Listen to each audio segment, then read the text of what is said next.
A very good afternoon to all of you. Welcome back to Civics first year class.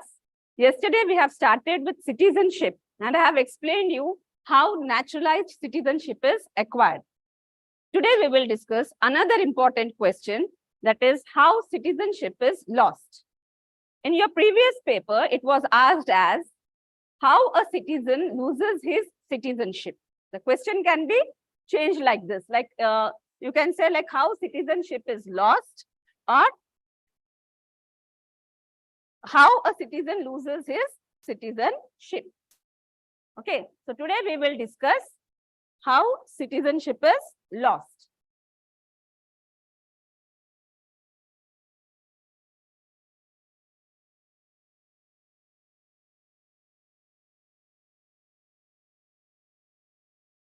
Okay, so we know citizenship. How do we acquire citizenship?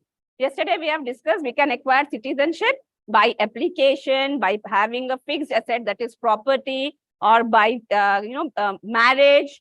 Okay, so now we will discuss how citizenship is lost.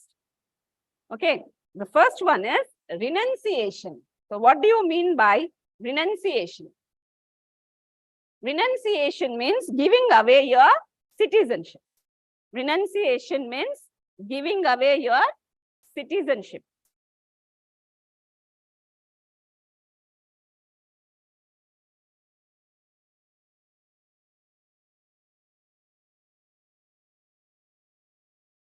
Okay, so a person will be deprived of his citizenship if he wishes to give away his citizenship and become a citizen of another country. So by your own wish, by your own choice, if you want to become a citizen of another country, then you will be deprived of the citizenship of your native country. So that is called as renunciation. That is called as renunciation, giving away your citizenship by your own choice. The next is marriage. We know that generally woman loses her citizenship. So when a woman is marrying a foreigner, an alien, she loses her citizenship.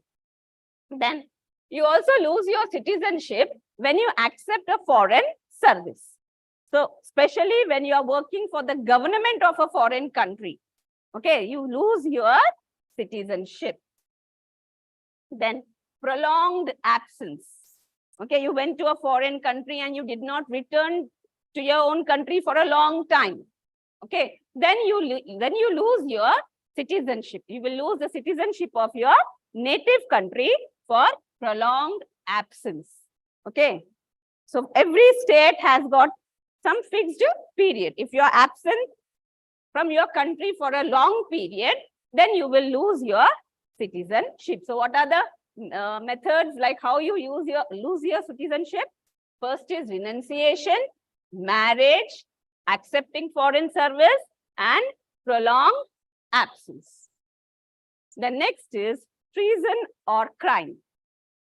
Okay, you lose your citizenship when you get involved in anti-social and anti-state activities. Anti-social and anti-state activities.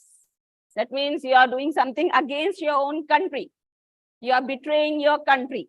Then you will lose your citizenship. That is called as treason, or if you are involved in any crime. Okay, anti-social activities, anti-state activities, you lose your citizenship. The next is obliging foreign titles. Okay, you lose your citizenship, okay, when you accept the foreign title. So if a foreign country is honoring with a title, you have to take the permission from the government of your country. Then you can accept the foreign titles. And if you are deserted from the army, okay, if you are removed from the army, you lose your citizenship. So these are the various ways how you lose your citizenship. So let us have a quick recap of it. First one is renunciation, where you are losing your citizenship by your choice. You are losing it by choice. Okay. The next is marriage. You lose your citizenship if you are marrying a foreigner. Then accepting foreign service. You lose your citizenship when you accept foreign service. Then prolonged absence. If you're absent from your country, if you have not returned to your country for a long time, okay, beyond a certain period, then you lose your citizenship. The next is treason or crime. Okay, when you are betraying your country, okay, when you are involved in anti-social and anti-state activities, okay, any terror activities, for example, then you lose your citizenship. You also lose your citizenship if you are obliging the foreign titles. Obliging means accepting the foreign titles without the permission of the government. And if you are deserted, desertion means removed. Okay, if you are removed from the army or armed forces, then also you lose your citizenship. This is a very simple question, and it is one of the important questions from this chapter. So you have 3 questions. One is how naturalized citizenship is acquired. That is what we discussed yesterday. Then how citizenship is lost. And the next question is qualities of a good citizen. Okay, what are the qualities of good citizens? So Aristotle, he said that a good citizen makes a good state. Okay, a state develops when the citizens are hardworking. So there are some of the qualities of good citizen. First one is good character. Okay, see, every individual has his or her own character. So if you have a kind heart, if you are courageous, if you are patriotic, if you are just means not being partial. Just means not being partial, being impartial, supporting what is right and punishing whoever is doing wrong. If you are just, okay, if you are being impartial, then it is one of the character of a good citizen. So what are the essential characters required to be a good citizen? He or she shall be just, kind-hearted, courageous, and patriotic. What do you mean by patriotic? Patriotic means having love for the country. The next is sound health. A healthy citizen will help in the fast development of the state. If you are healthy, then you can do the work. If you are unhealthy, you cannot perform well. So a healthy citizen helps in the faster development of the state, and it makes the nation healthy. It contributes to the development of the nation. Healthy citizens, they contribute to the development of the nation. Next is your intelligence and your education. See, intelligent and educated people, they'll have knowledge about the rights and duties of the citizen, and they will perform their duties and they will, use their rights judiciously. So if you are educated, if you are intelligent enough to understand the problems, social and political problems, then you will be able to play a proper role in the development of the nation. So an intelligent and educated person contributes for the development of the state. So an intelligent person, he will have awareness of his rights and duties, and he contributes to the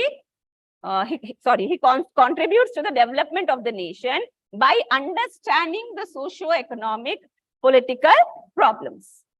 Okay, when you are intelligent, when you are educated, you will be able to understand what are the problems in the society, what are the political problems, social problems, economic problems. Then you will be able to perform your duties properly, and you will be able to enjoy your rights. So for enjoying your rights, for performing your duties, to understand the socio-economic problems, you should be aware of your rights and duties. So for that, you should be educated. So education and intelligence is another quality of a good citizen. So I'll repeat this one. The first one is good character. A citizen should be just, kind-hearted, courageous, and patriotic.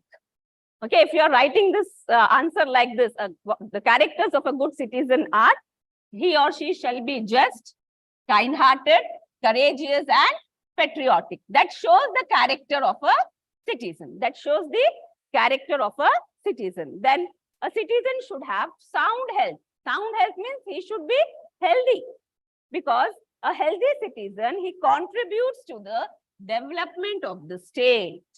He contributes to the development of the state. And then next is intelligence and education. So if you are intelligent, if you are educated, you will understand, you will be able to know, you will have awareness about your rights and duties.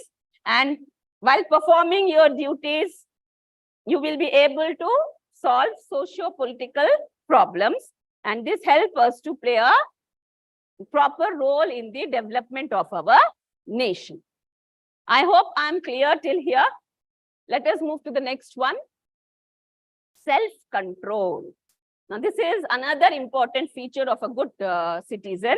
You should have control over your actions. Okay, you should have control over your actions. Self-control will make you a disciplined person. Okay, and it will prevent you from performing inhuman activities. Okay, so if you have control over your actions, you will live a disciplined life. You will have a disciplined life, and automatically you will not get involved in any inhuman activities. So another character of a citizen is self-control. The next is public spirit. Now, what is public spirit? So you should have the spirit to work for the welfare of the people. That should be there. Okay, you should have a spirit to contribute for the welfare of the nation. So a good citizen will participate in the public activities and offer his services for the collective welfare of the society. So if you have a good spirit to work for the people, for the welfare of the people, then you are a good citizen. The next is self-sacrifice. Now, what do you mean by self-sacrifice? Self-sacrifice means here you need to sacrifice your own interest for the interest or welfare of the others or community, we can say.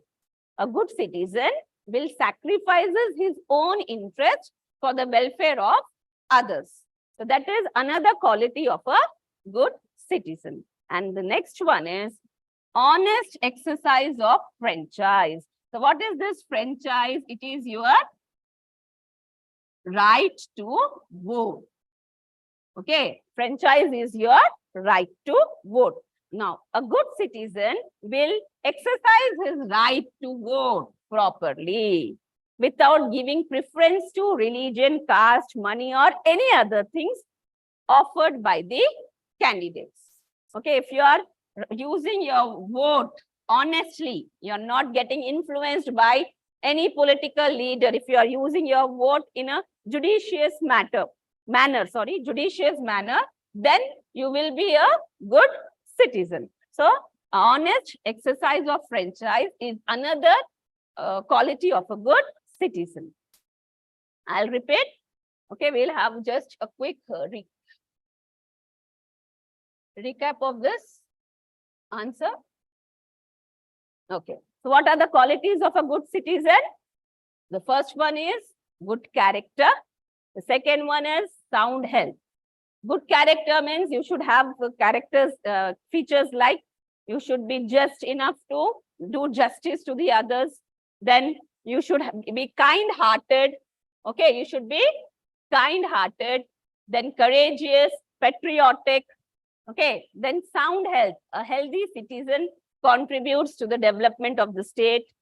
The next is intelligent and educated. If you are educated, you will understand your rights and duties. You will get awareness about your rights and your responsibilities, and you will contribute for the welfare of the state.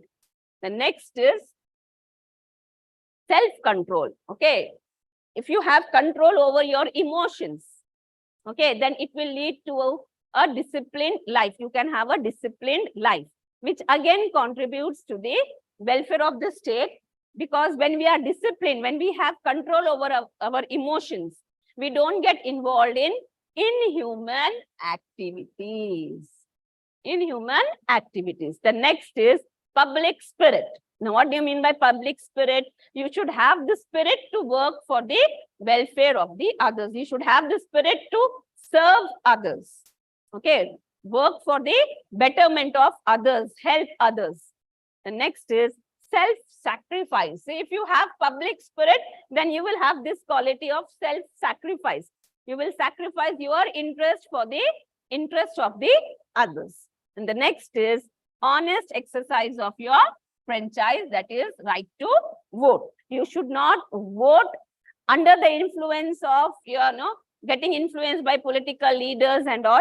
You should exercise your vote honestly. You should not give preference to any religion, caste, or the money offered by the candidates.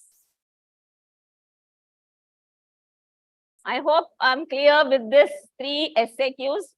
See, this out of these 3, one is compulsory. How naturalized citizenship is acquired, how citizenship is lost, and qualities of good citizen. These are few important questions from this chapter. You will get 1 question for sure from this 3. Now let us move to very short answers.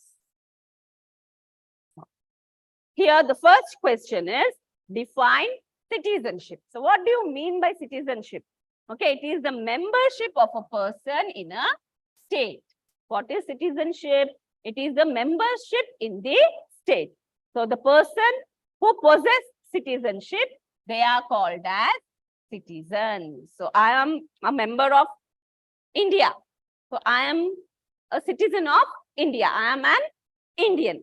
Okay, so you are identified by your citizenship. It is your identification. So the citizens, they participate in the political affairs of the states. See, only citizens, they enjoy political rights. They have right to, participate in the political activities like right to vote, right to contest in elections, right to criticize the government, right to hold public office. These rights are given only to the citizens. So the citizenship will help you in participating in the political affairs of the states and protecting the state. So let us quickly see the definitions. So what is the definition given by Professor Lasky? He said that citizenship is one's contribution of instructed judgment to the public good. It is the contribution of an individual to the public good. And according to Aristotle, a citizen is a person who will have direct active role in the administration of the state. See, India is a democratic country. All the adult citizens in India, they vote for the government. So they are directly involved in the administration of the state. They are electing their representatives on behalf of the people.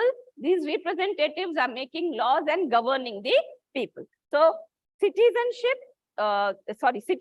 they participate in the administration of the state. Okay, so these are 2 definitions. For 2 marks, you have to write 2 definitions. So one is given by Professor Lasky and another by Aristotle. Okay, let us move to the next question. What do you mean by jus sanguinis? Now, this is one of the method of acquiring citizenship. It is the method of acquiring citizenship on the basis of blood relationship. Jus sanguinis is acquiring citizenship on the basis of blood relationship. Yesterday, I told you when I was explaining about mixed principle, I told you, suppose a child is born to Indian parents in America. As he is born in America, he'll get the citizenship of America. As parents are from India, he'll get the citizenship of India. So that is because of the blood relations. Because of blood relations. So when a person acquires citizenship on the basis of blood relation, then it is Jus sanguinis. Then we call it as jus sanguinis. Okay. See, it is a child acquires citizenship of parents irrespective of place of birth. Okay. Where he is born, that is not important. From where are his parents, that is considered here. So that is jus sanguinis. See here, for example, a child born to Indian citizens is given Indian citizenship irrespective of place of birth. Okay. So countries following this method are Germany, Italy, etc. So these countries are still following this method of acquiring citizenship, that is jus sanguinis. Just remember, what is jus sanguinis? Acquiring citizenship on the basis of blood relationship. Next is, what do you mean by jus soli? What do you mean by jus soli? Okay, so it is a principle under which the citizenship is acquired on the basis of place of birth. Okay, here we'll consider the place of birth. We won't consider the blood relationship. It is the place of birth. Okay, so acquisition of citizenship by the principle of place of birth. Okay, a child acquires citizenship of a state in which he is born, irrespective of citizenship of his parents. Okay, irrespective of citizenship of his parents. For example, a couple from Australia, they came to India and they gave birth to a child in India. So the child will get the citizenship of India irrespective of the citizenship of his parents. So that is jus soli. So to remember this, just remember the word soil. Okay. So the country in which you are born, you will get the citizenship of that country irrespective of citizenship of your parents. Okay. So a child born to Indian citizens in America acquires citizenship of America because he is born in America. That is his place of birth. So that is called as jus soli. To remember this word soil, soil means मिट्टी. आप जो मिट्टी में पैदा हुए हैं वहां की आपको citizenship मिलती है. Okay. I hope I am clear with this question. Next is, what is dual citizenship? What is dual citizenship? Dual citizenship means possession of citizenship of two states. You will have citizenship of two states. Okay. So yesterday we have discussed this mixed principle. Okay. A child born to Indian parents in America, he'll get the citizenship of America because he was born in America. That is jus soli principle. And he'll get the citizenship of India because his parents are from India. Jus sanguinis. Okay, so that is mixed principle. So here the example is given. A child born to American parents in India obtain natural citizenship of both India and America. And he will enjoy this citizenship, dual citizenship, until he becomes a major. That means until he becomes, attains the age of 18 years, until he becomes a major, he attains the age of 18 years. Majors means he should attain the age of 18 years. Then he will be a adult citizen. Then he'll have a choice. Okay. So he must choose citizenship of one of the two states. There he has to choose to be a citizen of either India or America. Okay, that is dual citizenship. Mostly this is given to the children. This is applied to the children. Dual citizenship, it is applied to children. Okay. Now, the next question is, mention two qualities of good citizen. Already we have discussed a few of the characters of a good citizen in 5-mark answer. Same two points you can write. Otherwise, you can have two simple points like this: obedience to law. Okay, a good citizen, he is expected to obey the laws of the state. If you are obeying the laws of the state, then you are a good citizen. And then next is payment of taxes. A good citizen is expected to pay his taxes regularly on time. So that is also another quality of a good citizen. Okay. So quickly, we'll move to very short answers once again. Just see the questions. What are the questions? Define citizenship. Here you need to write two definitions. Okay. Here I have given two definitions given by Professor Lasky and Aristotle. The next is just sanguineous. What is just sanguineous? Acquiring citizenship on the basis of blood relationship. Okay. Here, the place of birth has no importance. It is the relationship which is considered. Okay. And this system is followed in Germany and Italy. The next is, what do you mean by jus soli? Jus soli means acquiring citizenship on the basis of place of birth. Here, the place of birth is considered. Your blood relationships are not considered. The next is dual citizenship. This dual citizenship, it is applied to children. Okay. And they enjoy dual citizenship until they become majors. That is, they attain the age of 18 years.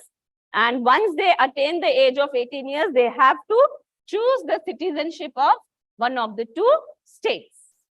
Okay. And the next one is qualities of good citizen. That is, the citizen should be obedient to the laws. He should obey the laws made by the state and payment of taxes. A good citizen will make the payment of his taxes regularly on time. So this was citizenship. You have 5 BSAQs and 3 SAQs. A very simple chapter. You will get 1 SAQ and 1 BSAQ from this chapter. That is 7 marks. Okay. Already we have discussed chapter 1.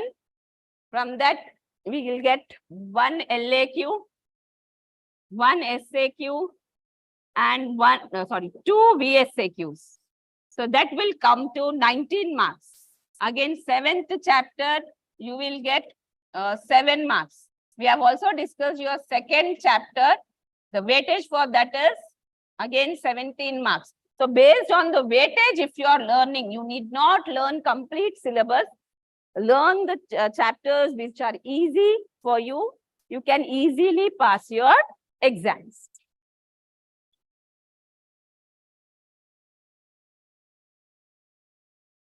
So let us move to the next chapter, another important chapter, that is democracy. Okay. Another important chapter is democracy. Now, the weightage for this chapter is 5 plus 2 plus 2. That is 9 marks. That means you will get 1 SAQ and 2 VSAQs from this chapter. So let us see the important questions and what are the most repeated questions here. See, there are 5 questions in this chapter. That is features of democracy, direct democratic devices. Okay.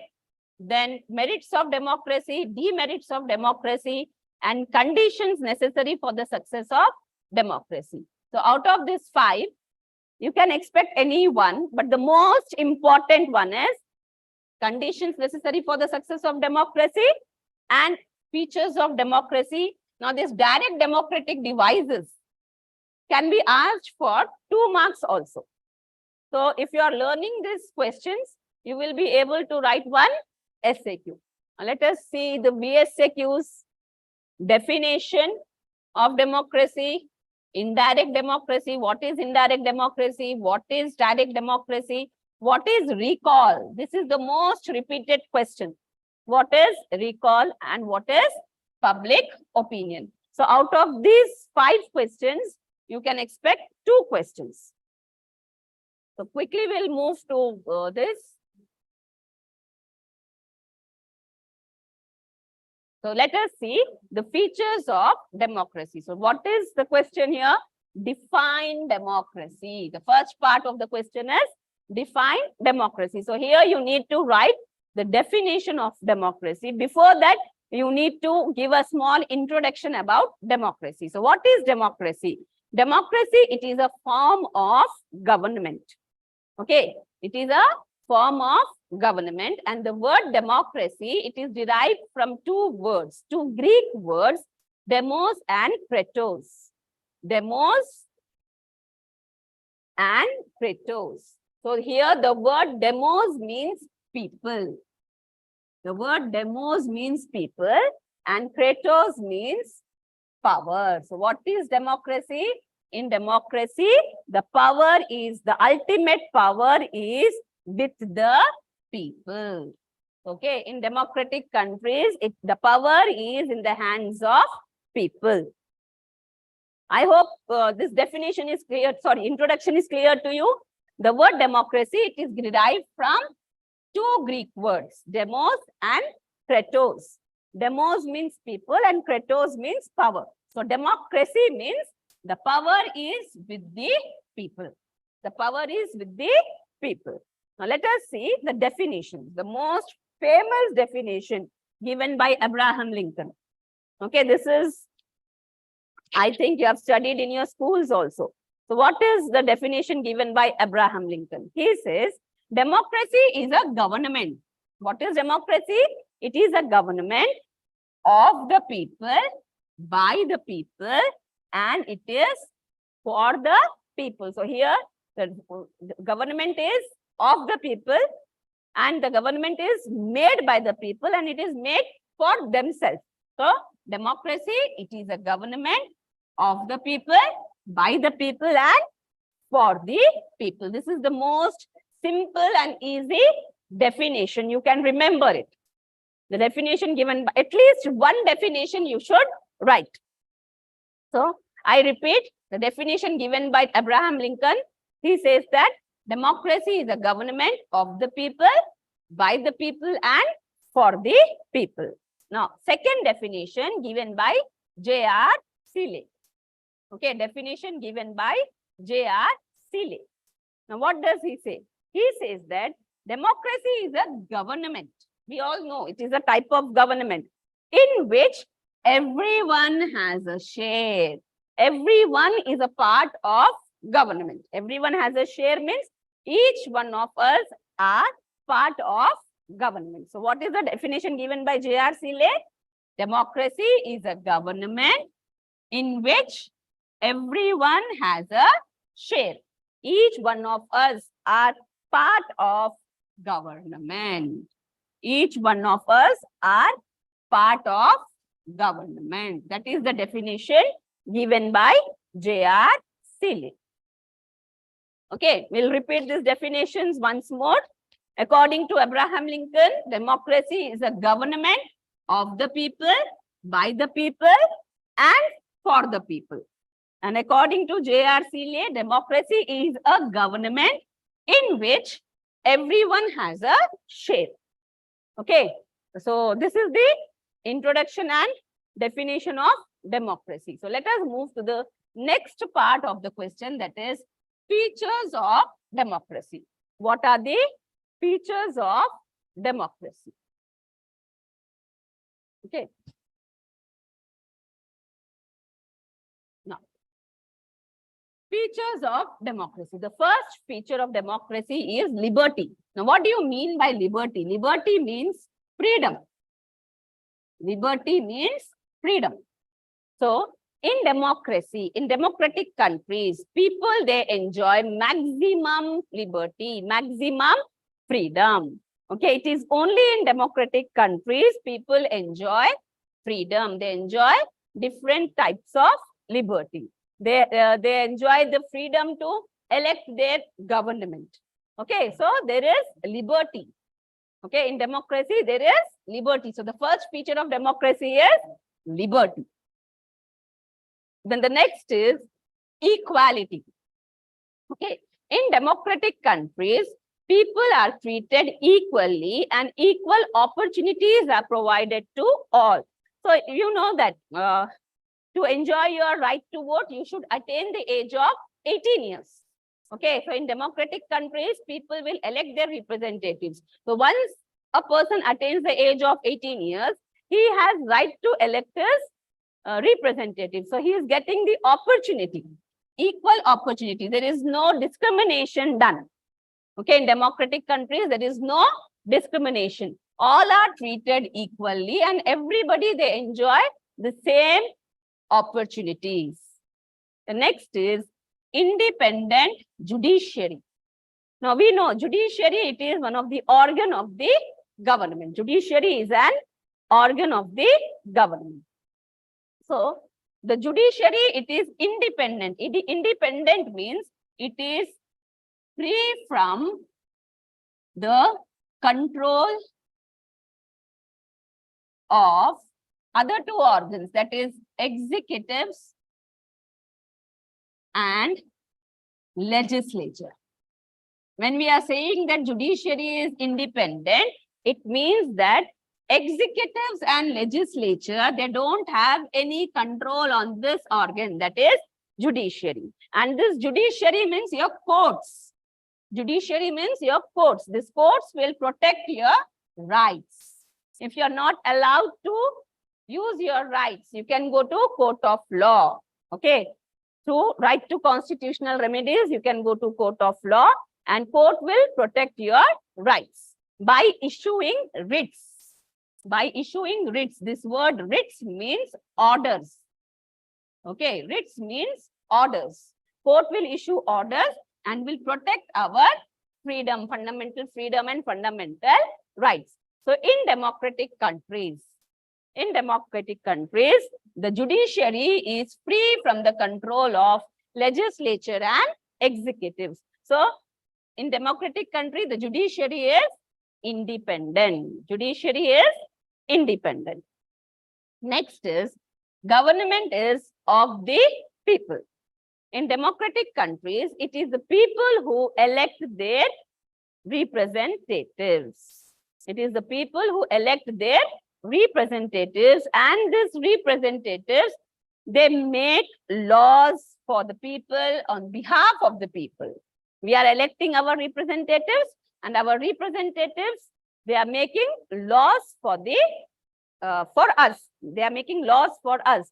So it is indirectly people are ruling. Okay, it is indirectly people are ruling the country. We are ruling the country. If we elect good representatives, educated representatives, okay, then they will make laws, they will make the policies and programs for our welfare.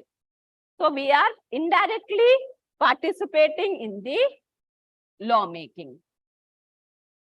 Okay, so it is the government of the people.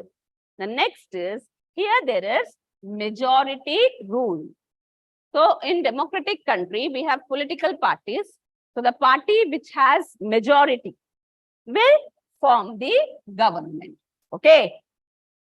While making the policies and programs, again, they'll keep the minorities in the mind. So here, that is why we are saying that the rule is by the majority. Okay. So here, the majority, they rule. That means the party which secures maximum seats in the legislature, they will form the government. The party which secures maximum seats in the legislature, they will form the government, and while making the policies and programs, they'll keep the minorities, that is the others, in mind, so that the laws or the policies should not get rejected. So there is majority rule. Quickly, we will have a recap of these features, then we'll move ahead. First is liberty. In democratic country, people, they enjoy maximum liberty. Then there is equality. There is no discrimination. Equal treatment and equal opportunity is given to all. And judiciary is independent. Judiciary, courts, they protect our rights. Okay, by issuing various writs. Writs means orders. The word writ means orders. Remember this. Okay, then it is the government by the people, or you can say it is the government of the people, because people, they elect the representatives.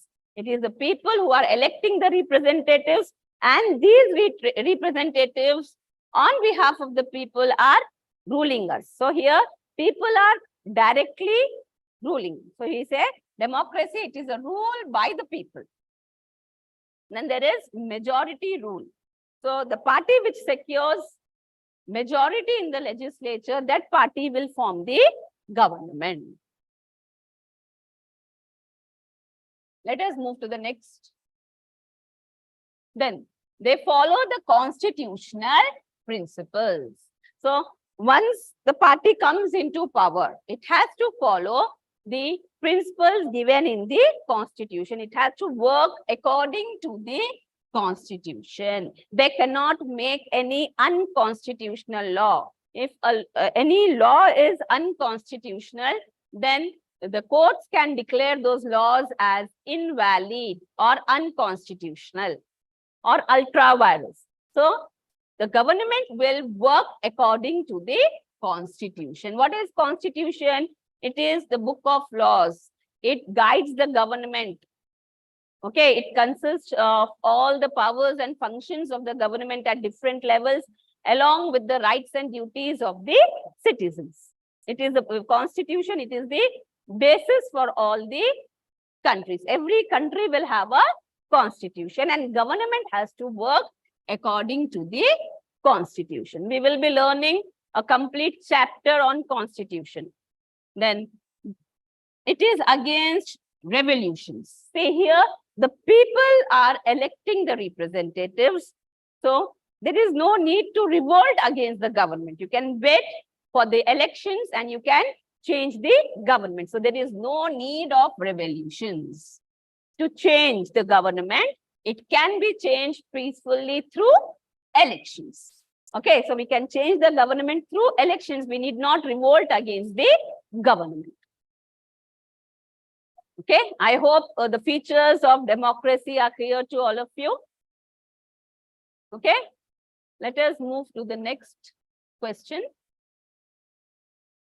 That is direct democratic devices. This is an important question. You can get it for 5 marks, and you will get a question that is recall for 2 marks. Mostly recall is asked for 2 marks. So let us discuss what is direct democracy. Okay, that actually before going into direct democracy, let us discuss the types of democracy. Democracy is of 2 types. Democracy is of 2 types. Democracy is of 2 types, that is direct and indirect. Direct and indirect. So what is direct democracy and what is indirect democracy? In direct democracy, people participate in political activities directly. Okay. People directly participate in political activities. In indirect democracy, people elect their representatives. People elect representatives. They'll elect the representatives. So that is the major difference between direct democracy and indirect democracy. In direct democracy, people are involved in, the political activities, or, they are directly involved in government affairs or lawmaking affairs. But in indirect democracy, people are electing the representatives, and these representatives, they make laws on behalf of the people. So I hope the types of democracy is clear to all of you. So let us move to the direct democracy. The another name for direct democracy is pure democracy. Direct democracy is also called as pure democracy. Okay, in this, people, they directly participate in lawmaking or government matters. So it is suitable for small countries. Direct democracy, where the population is less, it is suitable. Like, for example, here I have given countries like Switzerland and Latin America. Latin American countries, okay, and Switzerland, the population is less, Okay, so this direct democracy is suitable for them. So there are 4 devices of direct democracy. First one is referendum, then initiative, recall, and plebiscite. Now, referendum means, the meaning of referendum is refer to. Okay, initiative is coming forward. Recall means falling back. And plebiscite means, the word plebiscite, it is derived from 2 words, pelbis and sectum. Pelbis means people and sectum means decree. Decree means order. Okay, so these are the 4 democratic devices we are going to discuss now. So the first one is referendum. First democratic device is referendum. So what is referendum? Here, the legislatures, they will make the laws and they will refer this law to the people. The laws are made and then the laws are referred to the people. If the people, they approve these laws, then they are implemented. See, referendum means refer to. The bills which are passed by the legislature, they are referred to the people for the approval. Okay, so once people approve that laws or bills, that bill will become an act. Okay, so before it becomes an act or law, we call it as bill. Okay, so bill, once they are approved by the people, then it is called as act or law. And referendum, it is of 2 types. It is compulsory and optional. The 2 types of referendum are compulsory and optional. Compulsory in case of constitutional laws. If any constitutional law has to be passed, a constitutional law has to be passed, then referendum is compulsory. Okay, they should present this bill in front of the people. People should accept it. Then only that law, bill will become an act. And it is optional in case of ordinary laws. So constitutional laws which are based on the constitution. Ordinary laws, they are your day-to-day laws. So for that, referendum is not required. Okay, it is optional. Remember, what is referendum? Referendum means refer to. Remember this word. Referendum means refer to. What happens in referendum? The bills are passed in the legislature. Then they are presented before the people. If people are accepting it, then it will become a law or an act. We call it as act or law. If people are not accepting these bills, then that cannot be implemented. Okay, so the referendum is of 2 types. One is compulsory in case of constitutional laws, and it is optional in case of ordinary laws. Remember these keywords. If you remember, if you can retain these keywords, if you understand this, then it will be very easy for you to write the answer. Next is initiative. What do you mean by initiative? Initiative means coming forward. Coming forward. Apne se aage aake karna. So here what happens? In referendum, legislature is passing the bill.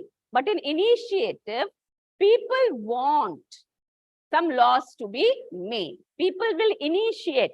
People will tell the legislatures to make new laws.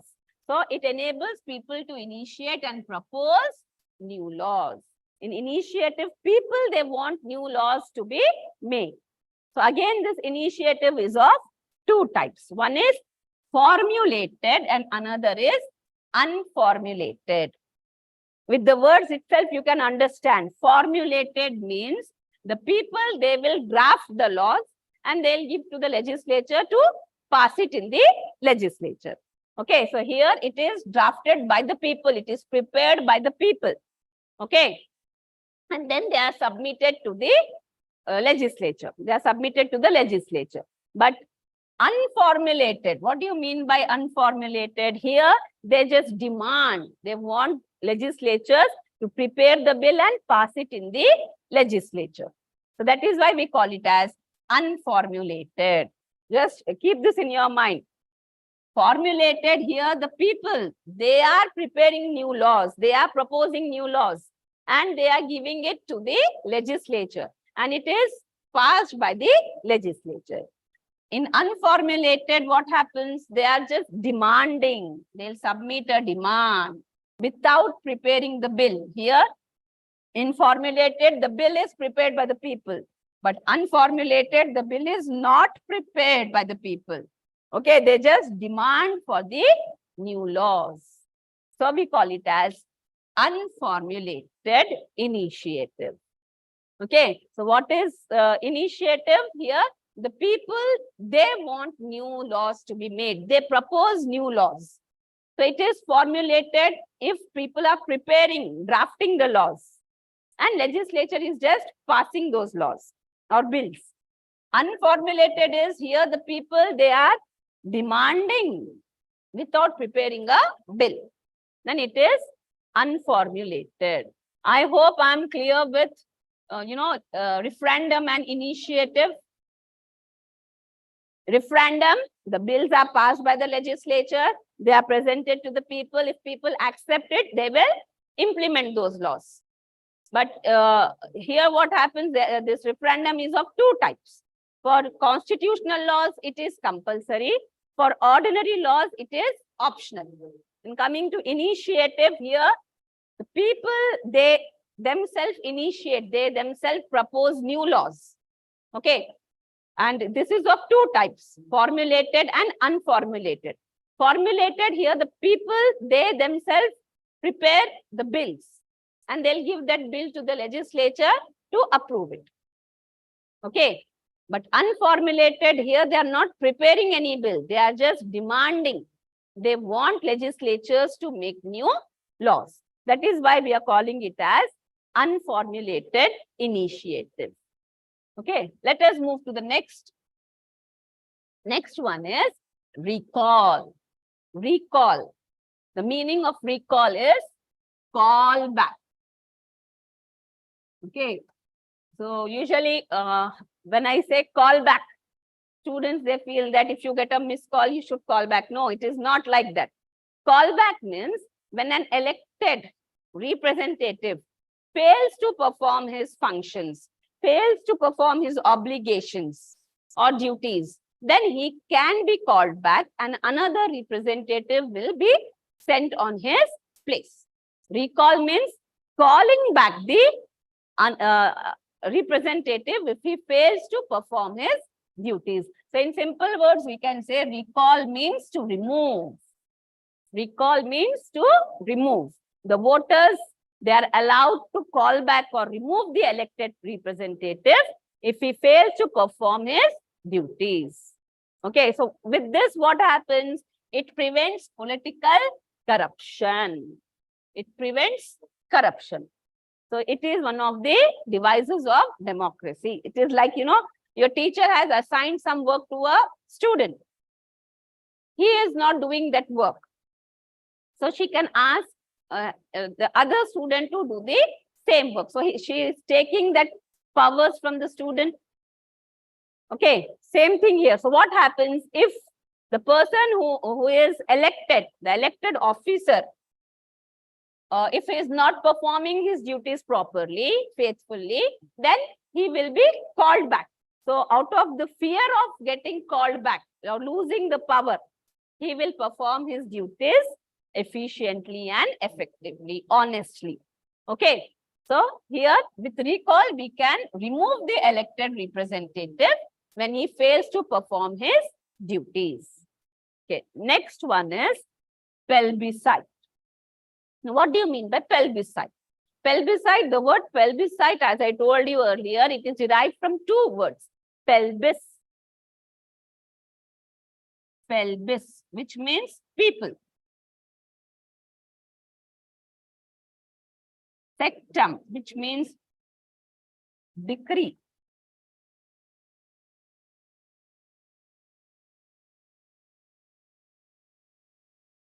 Okay.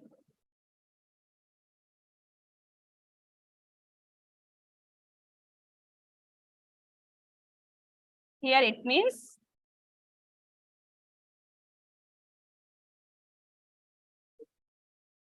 decree. Decree means order. Here again, decree means order. So this word pelbicide, it is derived from these two words, pelvis and sectum. That means the decision or order, you can say decision also. Decision. Okay. Decree means order or decision. So the word pelbicide is derived from these two words, pelvis and sectum. Okay. So what is pelbicide now? What is pelbicide? It is used to collect public opinion. It is one of the method of collecting public opinion on important matters, on important issues. You can collect the opinion of the people. Okay. And the opinion of the people, it is, the final.